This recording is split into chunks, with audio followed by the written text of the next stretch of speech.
ठरलं तर मग मालिकेच्या पुढील काही येणाऱ्या भागांमध्ये आपल्याला पाहायला मिळणार आहे की कशा पद्धतीने आता महिपत हा नागोबाने ठेवलेल्या ठिकाणाहून गायब होतो आणि महिपतला आता कोण मदत करतं. त्याचबरोबर साक्षी जिवंत असल्याचं गुपित सायली अर्जुनपर्यंत पोहोचतं. आता कसं काय घडलं हे सगळं जाणून घेऊया आपल्या या व्हिडिओमध्ये.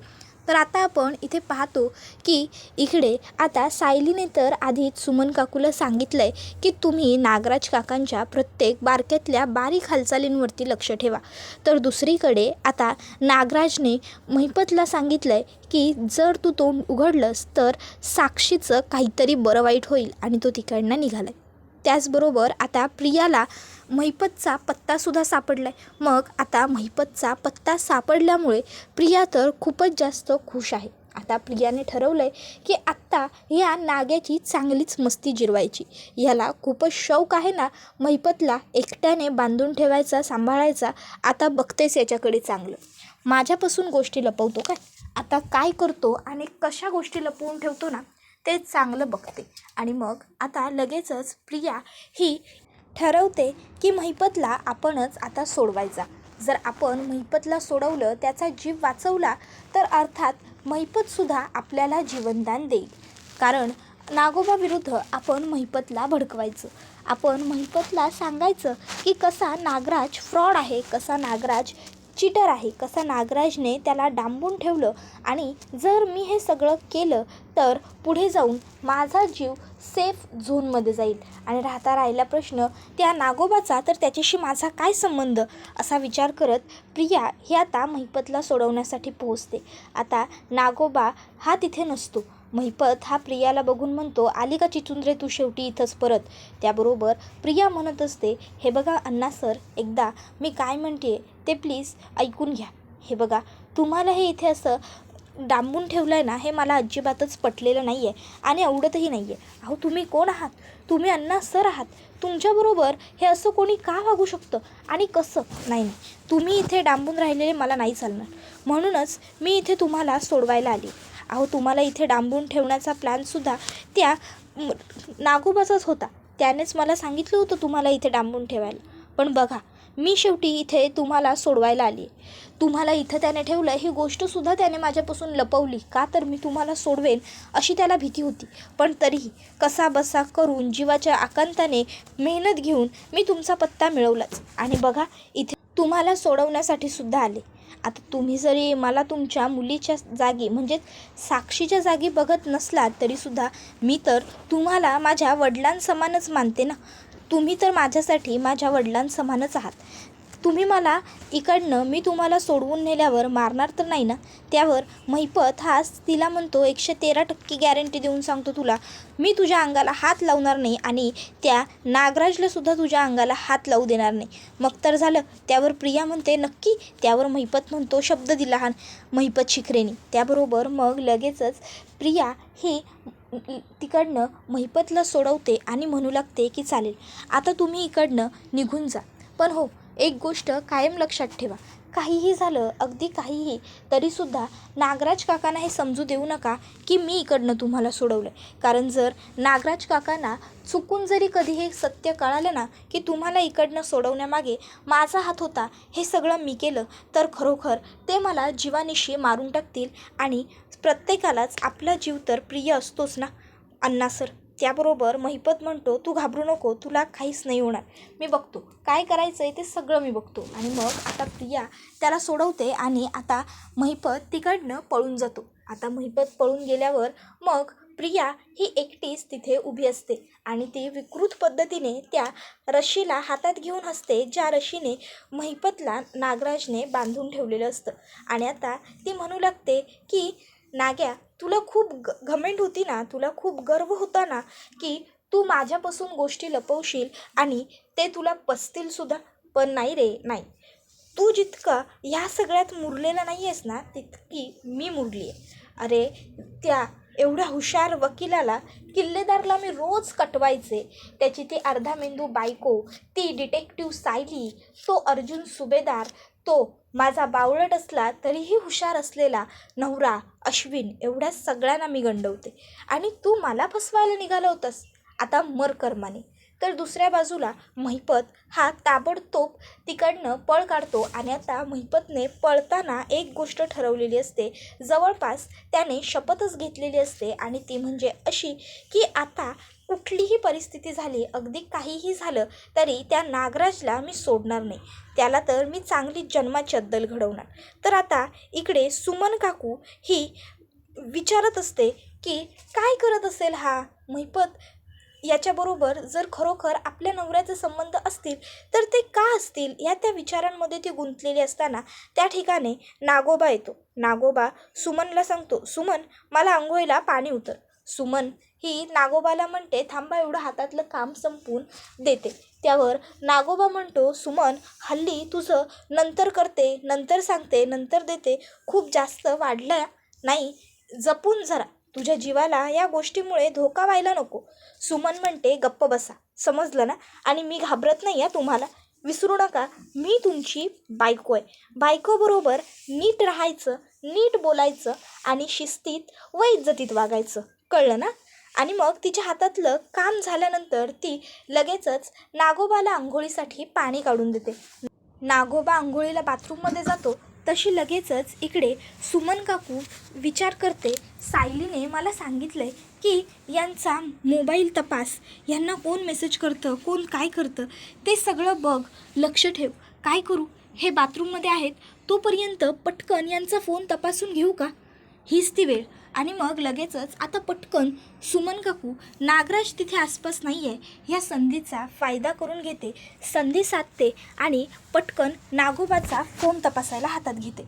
आता ती नागोबाचा फोन ऑन करते तर ती पहिलं मेसेज ऑन करते. आता मेसेजमध्ये तर तिला फार काही सापडत नाही. मग सुमन त्याचे कॉल रेकॉर्ड्स चेक करते. कॉल रेकॉर्ड्समध्ये फक्त प्रियाचे कॉल्स जास्त असतात. मग सुमन त्याची गॅलरी ऑन करते आणि गॅलरीमध्ये आता तिला साक्षीचा तो व्हिडिओ दिसतो ज्यामध्ये साक्षी रडत असते, मला माझे अण्णा हवेत, मला माझे अण्णा हवेत, माझे अण्णा कुठे असतील, कसे असतील, नागराज अंकल मला खूप भीती वाटते, नागराज अंकल मला खूप भीती वाटते. आता तो व्हिडिओ जेव्हा सुमन बघते तेव्हा सुमनला आश्चर्याचा धक्काच बसतो. सुमन म्हणते, ही तर साक्षी आहे, पण ही मेली असं डिक्लेअर केलं होतं, मग ही जिवंत कशी काय असू शकते. याचा अर्थ नक्कीच ही जिवंत आहे आणि हे सगळं यांना माहिती आहे. मग लगेचच आता सुमन काकू सायलीला तिथूनच कॉल करते. सायली ही सुमन काकूला म्हणते, सुमन काकू का फोन केलात, बोला काही सापडलं का. त्यावर सुमन सांगते, हो सायली, अगं खूप मोठी गोष्ट सापडली. त्यावर सायली म्हणते, काय झालं सुमन काकू. त्यावर सुमन सांगू लागते की अगं सायली, मी आत्ता म्हणजे यांचा मोबाईल तपासला तर यांच्या मोबाईलमध्ये मला साक्षीचा व्हिडिओ सापडला. त्यावर सायली म्हणते, साक्षी, कोण साक्षी. त्यावर सुमन म्हणते, अगं असं काय करतेस सायली, साक्षी म्हणजे ही तीच साक्षी, महिपतची मुलगी. अगं तुझ्या मधुभाऊंवर ज्यांनी केस केली होती, जिच्यामुळे मधुभाऊ अडकले होते. त्यावर सायली म्हणते, अहो सुमन काकू काय बोलताय तुम्ही, ही तुम्हाला माहीत नाही आहे का, साक्षी ही वारली. कधीच वारली ती, जेलमध्ये काही बायकांबरोबर तिची हातापायी झाली आणि त्या हातापायीमध्येच तिचा जीव गेला, माहिती आहे ना. त्याबरोबर सुमन म्हणते, अगं हो सायली, ते सगळं तू बोलतेस ना ते मला पटतंय, पण अगं यांच्या फोनमध्ये मी तिचा व्हिडिओ बघते आणि म्हणूनच मी हे सगळं बोलते. सायली म्हणते, काय व्हिडिओ. त्यावर सुमन सांगते, अगं हो खरंच नागराजच्या फोनमध्ये व्हिडिओ आहे. त्यावर सायली म्हणते, बरं बरं ठीक आहे, आणि मग ती फोन कट करते. आता पटकन सुमन त्याचा फोन तिकडे ठेवून देते. इतक्यात नागोबा तिकडे येतो. आता नागोबा आल्याबरोबर सुमन ही पुन्हा तिचं काम करायला लागलेली असते. नागोबा म्हणत असतो, माझा फोन मी बेडवर ठेवला होता, माझा फोन तिकडे कसा गेला. सुमन, तू माझ्या फोनला हात लावला होतास ना याचा अर्थ. त्यावर सुमन म्हणत असते, हो अर्थात हात लावला होता. आता जर तुमचा फोन बेडवरती पडलेला होता तर काय तो तसाच बेडवरती पडून ठेवायचा होता, म्हणून मी तिथे नेऊन व्यवस्थित ठेवला टेबलावरती, आणि तसंही मला बेडशीट सरळ करायची, तुम्हाला काय जातंय सगळीकडे नुसता पसारा टाकून ठेवायला. असं म्हणत सुमन ताबडतोब बेडशीट सरळ करायला घेते. नागोबा सुमनला म्हणतो, सुमन तू. त्यावर सुमन म्हणते, काय. तसा नागोबा म्हणतो, मी बाहेर चाललोय. सुमन विचारते, कुठे चाललाय तुम्ही आता यावेळी दुपारचे. नागोबा म्हणतो, प्रत्येक वेळी मांजरीप्रमाणे तुला आडवं गेलंच पाहिजे का सुमन, माझ्या आडवं न जाता तुझा दिवस जात नाही का.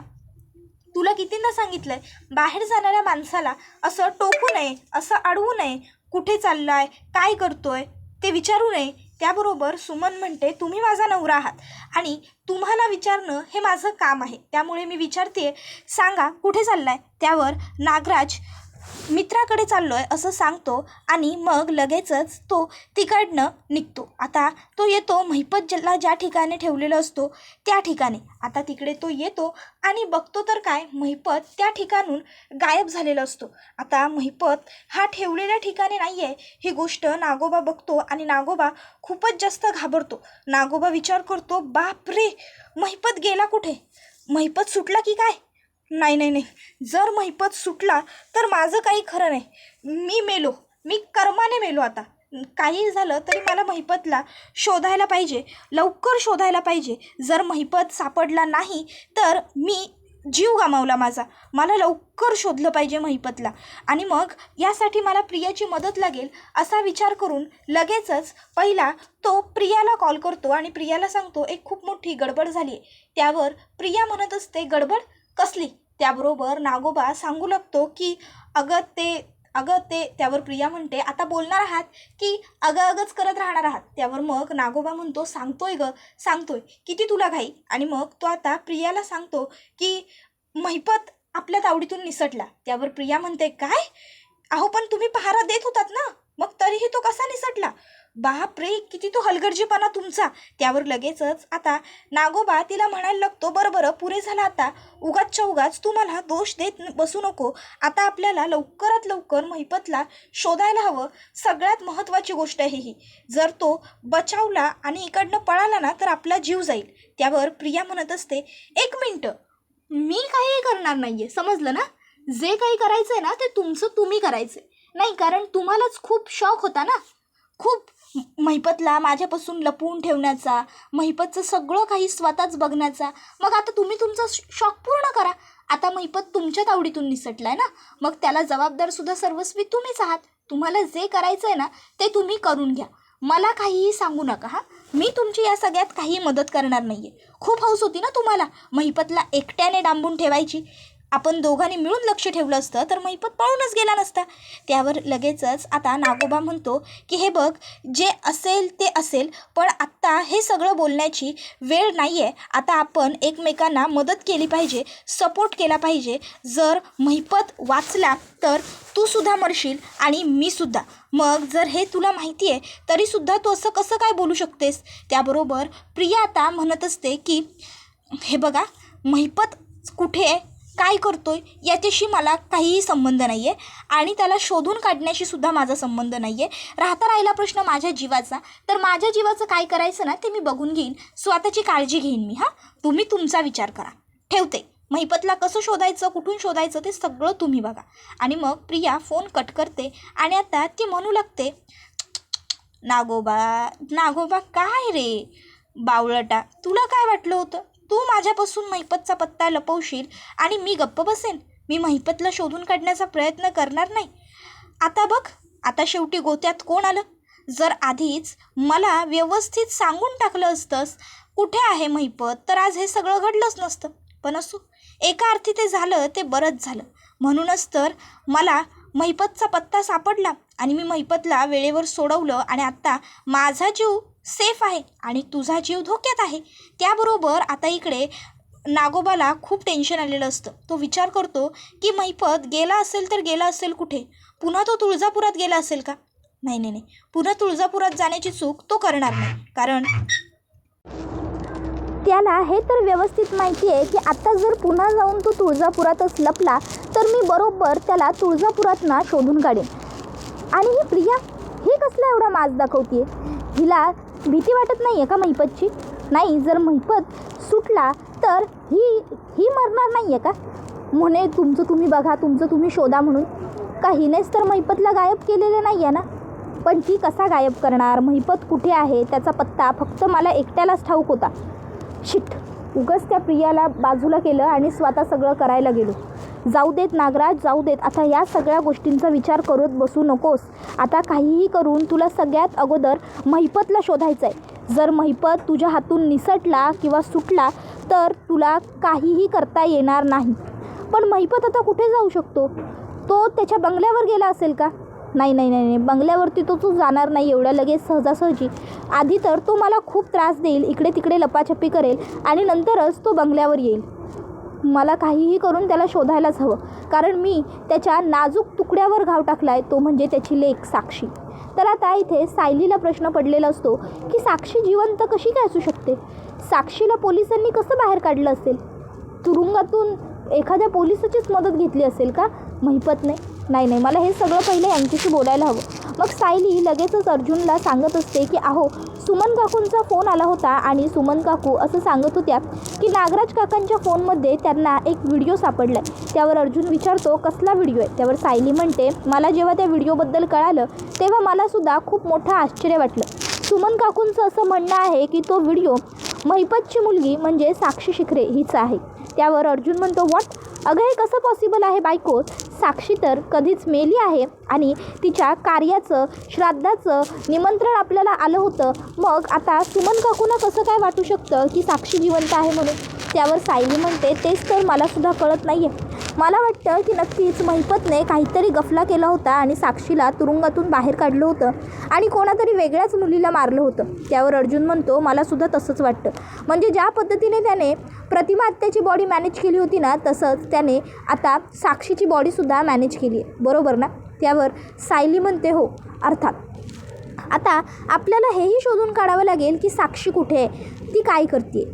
आणि आपल्याला सुमन काकूंच्या मदतीमुळे हे एवढं सगळं समजलं आहे, हे कुठल्याही परिस्थितीत नागराज काकांना कळू द्यायचं नाही आहे, त्यांच्यावरही लक्ष ठेवायचं आहे. त्यावर अर्जुन म्हणत असतो हो एक्झॅक्टली. अजूनही महिपत कुठं आहे ही गोष्ट आपल्याला समजलेली नाही आहे. अजूनही ते आपल्यासमोर कोडा आहेच, ते आपल्याला लवकरात लवकर सोडवायचं आहे. कारण जितक्या लवकर आपल्याला महिपत सापडेल ना बायको, तितक्या लवकर आपल्याला बाकीच्या सगळ्या प्रश्नांची उत्तरं आपोआप सापडतील. तर इकडे आता महिपत हा खूपच जास्त घाबरलेला असतो. त्याला कळत नसतं की आता मी काय करू. आता महिपत घरी येतो आणि खोलीत घाईघाईने जातो आणि खोलीचा दरवाजा बंद करतो. आता सुमन तर खोलीतच असते. ती लगेचच नागोबाला विचारते काय हो, मित्राकडे गेला होतात ना, मग एवढ्या लवकर कसे काय आलात? एवढ्या लवकर तर तुम्ही कधीच येत नाही. त्यावर लगेचच नागोबा म्हणतो काही नाही, सहजच आलो. तू इतक्या चौकशी कशाला करतेस, तू जरा गप्प बस. नागोबा खूप घाबरलेला असतो, त्याला घाम वगैरे फुटलेला असतो. आता हे सगळं बघून सुमनला त्याच्यावर आणखीन जास्त संशय येऊ लागतो आणि हा व्हिडिओ इथेच संपतो. व्हिडिओ आवडला असेल तर व्हिडिओला लाईक करा, चॅनलवर नवीन असाल तर चॅनलला सबस्क्राईब करा आणि बेल आयकॉन आठवणीने प्रेस करा, जेणेकरून तुम्हाला पुढच्या प्रत्येक व्हिडिओचं नोटिफिकेशन मिळत जाईल आणि सर्व व्हिडिओंचा आनंद हा अगदी उत्तम पद्धतीने घेता येईल. चला तर मग प्रेक्षकांनो, आजच्या पुरतं इथेच थांबूया. पुढचा व्हिडिओ येईपर्यंत या व्हिडिओचा छान पद्धतीने आनंद घेत राहा. ठरलं तर मग ही मालिका तुम्हाला कशी वाटते हे आम्हाला कमेंटमध्ये सांगायला विसरू नका. टाटा, बाय बाय, धन्यवाद, take care all of you.